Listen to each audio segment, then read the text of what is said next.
National conference के भीतर राजनीतिक तनाव बढ़ गया है। आगा रोहिल्ला ने बडगाम उपचुनाव में पार्टी प्रचार से दूरी बना ली है। उनका कहना है कि उमर सरकार ने अब तक अपने वादों और घोषणाओं को पूरा नहीं किया है। उन्होंने साफ कर दिया कि उनका ये फैसला राजनीतिक रणनीति नहीं बल्कि सिद्धांतों पर आधारित है। उसी के साथ उन्होंने ये भी जोड़ा कि अगर सरकार ठोस कदम उठाती है तो वे भविष्य में प्रचार में हिस्सा लेने पर विचार कर सकते हैं। स्टेटहुड नहीं, हमने 370 और जो हमारे आईनी हुकूक है, जो कॉन्स्टिट्यूशन है, हमने दिया। हमें वोट मिला है उस लड़ाई के लिए, तो हमें वो लड़ाई लड़नी चाहिए। हम वो लड़ाई भी बोल चुके हैं, या स्टेटहुड की डिमांड करेंगे, शायद वो आने वाला है। मैंने तब भी यही बात कही थी कि कोई स्टेटहुड आने वाला नहीं है। ना आपको ये रिजीम, बीजेपी रिजीम स्टेटहुड के हवाले से एम्पावरमेंट देना चाहेगी, ना किसी और हवाले से एम्पावरमेंट देना चाहेगी। आपको अपने हुकूक के लिए लड़ना पड़ेगा और उन वादों के लिए पे पूरा उतरना पड़ेगा जो आपने इलेक्शन के दौरान किए। वहीं मुख्यमंत्री उमर अब्दुल्ला इस विवाद पर टिप्पणी करने से बचते नजर आए। उन्होंने कहा कि उन्हें आगा रोहिल्ला के बयान की जानकारी नहीं है।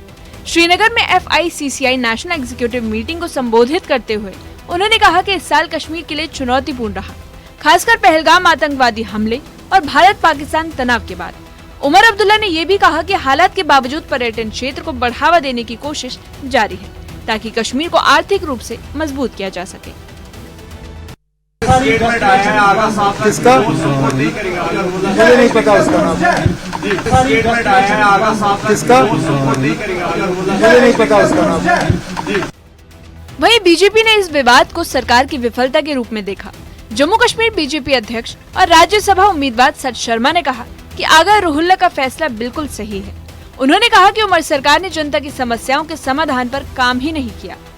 उन्होंने आरोप लगाया कि सिर्फ अनुच्छेद 370 को मुद्दा बनाया गया, लेकिन धरातल पर जनता की समस्याओं का समाधान नहीं हुआ है। देखिए, यहाँ तक चुनावों में भाग लेने का प्रश्न है, ये उनका आंतरिक मामला है। मुख्यमंत्री जी और हमारे वहाँ के जो स्थानीय MP हैं उनके बीच में, उसके बारे में मैं टिप्पणी नहीं करना चाहता, लेकिन इसके पीछे का आशय हम सबके ध्यान में रहना चाहिए कि शुरू से लेकर ही भारतीय जनता पार्टी का भी कहना है कि नेशनल कॉन्फ्रेंस जो है अपनी उम्मीदों के ऊपर खरा नहीं उतर रही।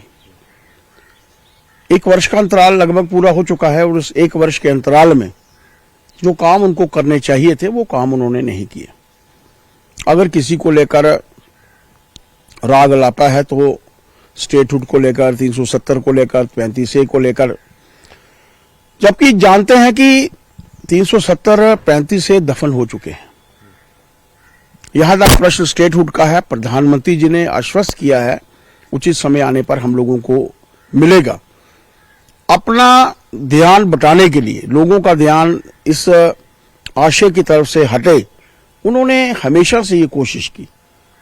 हर एक जानता है और उसी को लेकर रोहिल्ला साहब ने भी एक बयान जो है वो दिया है कि अपनी उम्मीदों के ऊपर खरे नहीं उतरे। हम शुरू से कह रहे हैं, जम्मू कश्मीर की जनता जो है वो त्राहिमाम कर रही है, त्राही कर रही है। उपचुनाव से पहले नेशनल कॉन्फ्रेंस और कांग्रेस के बीच बढ़ती खाई भी चिंता का विषय बनी हुई है। ये कदम दर्शाता है कि पार्टी के भीतर जनता के मुद्दों और पार्टी वादों को लेकर कितनी गंभीर मतभेद है। वहीं विपक्ष स्थिति का राजनीतिक लाभ लेने की तैयारी में है, जिससे आगामी चुनाव और भी चुनौतीपूर्ण हो सकता है। प्रांतीय उपाध्यक्ष सलमान अली सागर ने कहा कि आगा सैयद रोहिल्ला नेशनल कॉन्फ्रेंस के एक जाने माने नेता हैं और मतभेद जल्दी ही सुलझाए जा सकते हैं। उन्होंने बताया कि नेशनल कॉन्फ्रेंस के नेता लगातार सांसद सैयद आगा रोहिल्ला के संपर्क में हैं और जल्द ही वे बडगाम उपचुनाव में पार्टी की गतिविधियों में शामिल होंगे। देखिए, रोहिल्ला साहब बेहतर बताएंगे और रोहिल्ला साहब बड़े लीडर हैं, MP है हमारे, ऑनरेबल MP है हमारे। तो इलेक्शंस हैं, कुछ रिजर्वेशंस हो सकती हैं, लेकिन मुझे ज़ाती तौर यकीन है कि पार्टी लीडरशिप भी बात करेगी। पार्टी के जो भी लोग हैं वो जो बात करते होंगे, उनके साथ करते हैं, वो भी कन्विंस हो जाएंगे और वो भी पार्टी के जो कैंडिडेट होंगे आने वाले वक्त में। तो मैं रिक्वेस्ट ही करूंगा यहाँ अपनी ज़ाती तौर, मेरी पर्सनल कैपेसिटी में, कि आगा साहब की भी ज़रूरत है। आगा साहब दीनी रहनुमा भी है और आगा साहब एक इम्पोर्टेंट फैक्टर भी है और मुझे पूरा यकीन है नेशनल कॉन्फ्रेंस जीत दर्ज करेगी और इसमें हम सबका एक साझा एफर्ट रहेगा इस सीट को जीतने के लिए।